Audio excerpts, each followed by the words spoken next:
ഇന്ന് നമ്മൾ ഞായറാഴ്ചയായിട്ട് ഞങ്ങളുടെ തൊട്ടടുത്തുള്ള അമ്പലത്തിൽ ഹനുമാൻ സ്വാമിയുടെ ഒരു അമ്പലമുണ്ട് തൊട്ടടുത്ത്. അവിടെ ഇന്ന് നട തുറക്കുന്ന ദിവസം, മാസത്തിൽ ഒരു ദിവസമാണ് നട തുറക്കുള്ളൂ. അപ്പോൾ ഇന്നാണ് തുറക്കണം. അപ്പോൾ നമ്മളിന്ന് അവിടെ തൊഴുവാനായിട്ട് പോകാട്ടോ. ഞാനും ആദ്യക്കൂട്ടനും കൂടിയാണ് പോണത്. അമ്പലത്തിൻ്റെ താഴെ എത്തിയിട്ടോ.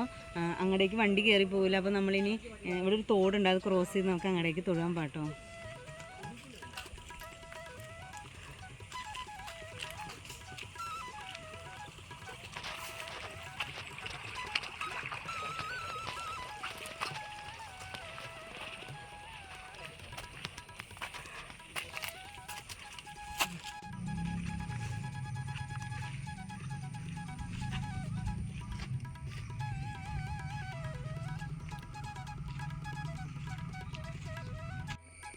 അങ്ങനെ നമ്മൾ അമ്പലത്തിൻ്റെ ഫ്രണ്ട് എത്തിയിട്ടു.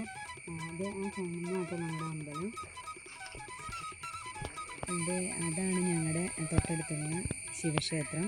അതിനോട് തൊട്ട് ചേർന്നുള്ള ഒരു അമ്പലമാണ് കേട്ടോ. ഇതൊരു സ്വകാര്യ വ്യക്തികളുടെ അമ്പലമാണ്. ഹനുമാൻ സ്വാമിയുടെ ക്ഷേത്രം ഇവിടെ മാസത്തിൽ ആദ്യത്തെ ഞായറാഴ്ചയാണ് നട തുറക്കുള്ളൂ. ഇപ്പോൾ സമയം 12:15 അപ്പോൾ ഈ സമയത്താണ് ഇവിടെ ഉച്ചയ്ക്കാണ് പൂജ. കാരണം ഇവിടെ ശിവക്ഷേത്രത്തിൽ നിന്ന് തിരുമേനിമാർ അവിടുത്തെ പൂജയൊക്കെ കഴിഞ്ഞതിന് ശേഷമാണ് ഇവിടെ വന്ന് പൂജയ്ക്ക് കയറുന്നത്. അപ്പോൾ ഇപ്പോൾ സമയം 12:15. ഞങ്ങൾ ധൃതി പിടിച്ചാണ് പോകുന്നത്. കാരണം താമസിച്ചോന്നറിയാൻ പാടില്ലാത്തതുകൊണ്ട് ധൃതി പിടിച്ചാണ് പോകുന്നത്. പക്ഷേ ഇവിടെ വന്നപ്പോൾ ഒന്നും ആയില്ല കേട്ടോ. ഇപ്പോൾ കുറേ നേരം വെയിറ്റ് ചെയ്യണു. ഇനിയിപ്പോൾ ഇതേ അവർ നേദ്യമൊക്കെ കഴിഞ്ഞ് പൂജയ്ക്ക് കയറാൻ നമുക്കിനി അങ്ങടേക്ക് പോകട്ടോ. വാ.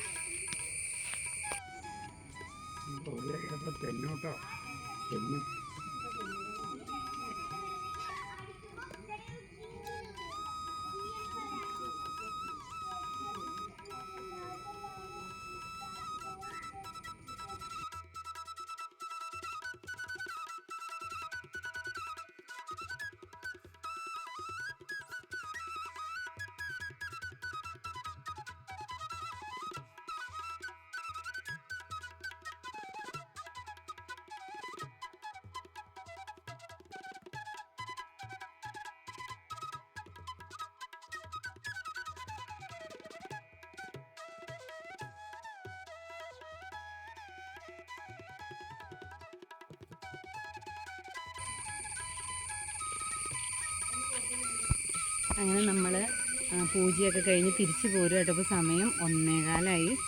അങ്ങനെ നമുക്ക് വീട്ടിലേക്ക് തിരിച്ചു പോകാം.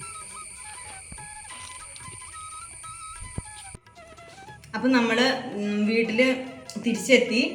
ഇപ്പോൾ സമയം 1:30 മണിയായിട്ടോ. ഇത് അവിടുത്തെ വടമാലയുടെ വടയാട്ടോ. 2 വട കിട്ടിയിട്ടുണ്ട്. പിന്നെ ഇത് കണ്ടോ, അവൽ നിവേദ്യം. ഇത് നമ്മളെല്ലാ മാസവും കഴിക്കുന്നതാണ് കേട്ടോ. ഓരോ പന്തിരാഴി കണക്ക്, 1/4 പന്തിരാഴി, 1/2 പന്തിരാഴി, 1 പന്തിരാഴി, അങ്ങനെ കണക്കാണ് കേട്ടോ. ഞങ്ങൾ എല്ലാ മാസവും 1/4 പന്തിരാഴി അവൽ കഴിക്കുന്നതാണ്. ഹനുമാൻ സ്വാമിയുടെ പ്രധാന വഴിപാടാണല്ലോ അവൽ നിവേദ്യം. അങ്ങനെ നല്ല ടേസ്റ്റാണ് കേട്ടോ. നല്ല തേങ്ങയൊക്കെ ഇട്ട് നല്ല ടേസ്റ്റാണ്. നമുക്കിത് ഇത്തിരി എടുത്ത് കഴിക്കാം കേട്ടോ.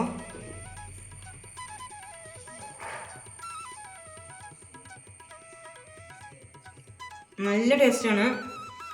ഇവിടെ എല്ലാവർക്കും വലിയ ഇഷ്ടമാണ് ഇത്. അപ്പോൾ ഇന്നത്തെ വീഡിയോ ഇത്രേ ഉള്ളൂ. Okay, bye bye.